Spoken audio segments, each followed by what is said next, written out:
Welcome to a brief video on how to browse Libby. Libby opens to this homepage. It's also known as the library.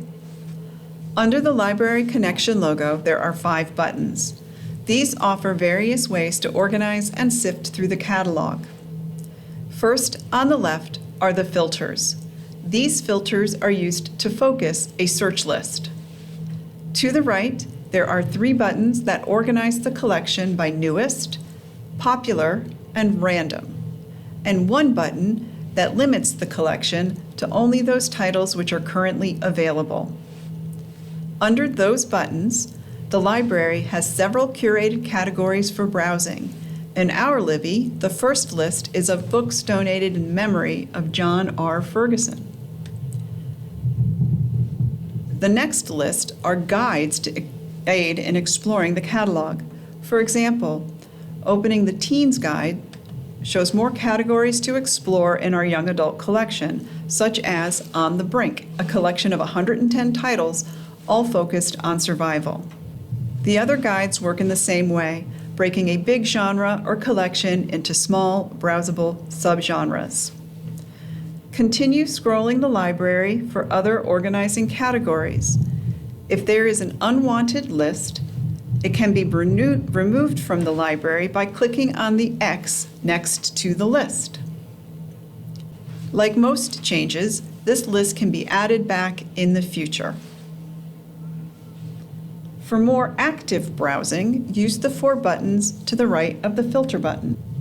Newest, popular, and random all refer to how the collection is organized, so they don't, of themselves, limit the collection to your interests. Clicking on the newest organizes the collection by acquisition date. It shows 1,000 titles at a time, which is still quite a lot to browse. Filters help focus the list by filtering out items that don't meet the criteria. For example, when I browse, I want something available now. So I choose that filter. I usually know what kind of thing I'm looking to read, books, audiobooks, or magazines. And so I choose that filter.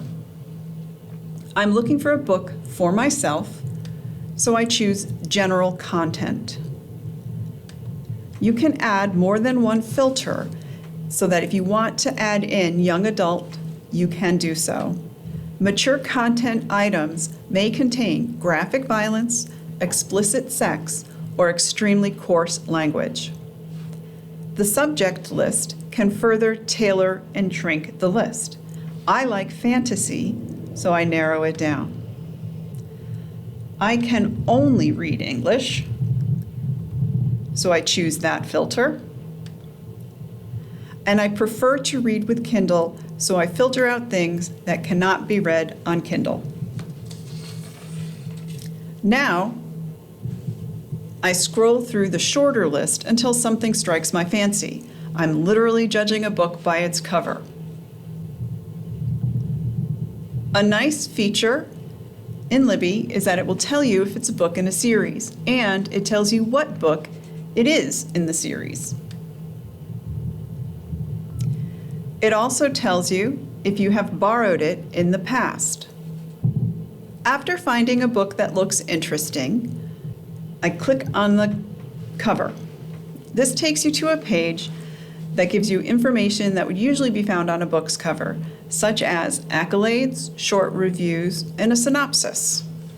It also offers the ability to read a sample. If it is an item I'm interested in, I click Borrow and take the book out of the library, or I can tag it so I can find it when I next need something to read. Otherwise, I go back to browsing. I hope you enjoy browsing Libby and find everything you need to read. Have a good day.